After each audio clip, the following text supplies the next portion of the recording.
Mazu e tla nna tawana e e sa kgathaleng.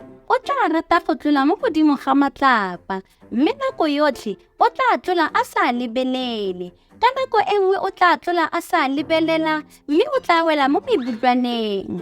A utlwa botlhoko jang? Ka nako e nngwe o tla tlola a sa lebelela, mme o tla wela mo phalong ya dinotshi.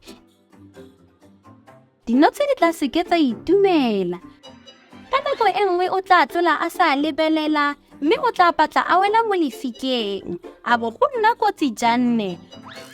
Ga ke tla batla go ithuta mo diphosong tsa gagwe, seo e tla nna bothata. Ka letsatsi lengwe Mazu tla tlola a sa lebelela, mme o tla wela mo motlhabeng o gogelang. A bo go nna maswe janne. O tla leka go tswa, mme go tla bo go setse go le thari. O tla nna a tshwaregile.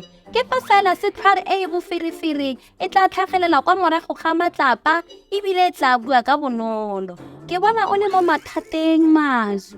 Nthuse ke a kopa. Mazu o tla goa fa a tla bo a nwela kwa botenteng go feta. Nka go thusa. Syllabus o tla bua ka monyenyo wa tsietso, mme letsatsi le lengwe o tla tlhoka go ntirela tiro nngwe. Mazu o tla pilaela. O tla itse gore Syllabus ke thari e e bosula, mme o tla bo a sena tlhopho epe. Ke a dumela, o tla rialo. Syllabus o tla phuthela mmele wa gagwe o moleele go dikologa Mazu, mme ka bonya o tla mo tsholeletsa kwa ntle ga motlhaba o gogelang. Go tswa foo, Syllabus o tla gatelela Mazu ka thata, mme o tla mmontsha leitlho le le bosula. O seke wa lebala Mazu, o tla bua ka bonolo. O a nkolota. Mazu o tla wela makgwafo fa Syllabus a gagabela kwa ntle. O tla lemoga gore go sa nne kelotlhoko ga gagwe go tla mo tsenya mo kotsing, mme mo sekolotong sa ga Syllabus. Go tloga ka letsatsi leo, Mazu o tla lebelela pele a tlola. O tla ithuta thuto ya botlhokwa ka letsatsi leo. Fa re dira diphoso, re tshwanetse go ipha nako ya go akanya ka ditlamorago tsa gone pele re tswelela ka boitumelo. Go ka nna ga pholosa botshelo jwa gago letsatsi le lengwe.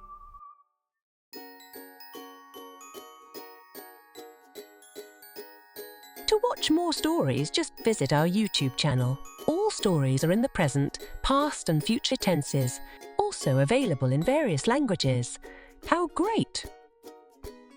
Also, members of the Abuti Academy get access to workbooks and much more.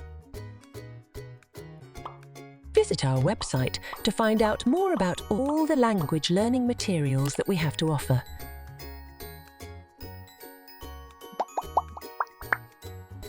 www.abutisyllabus.com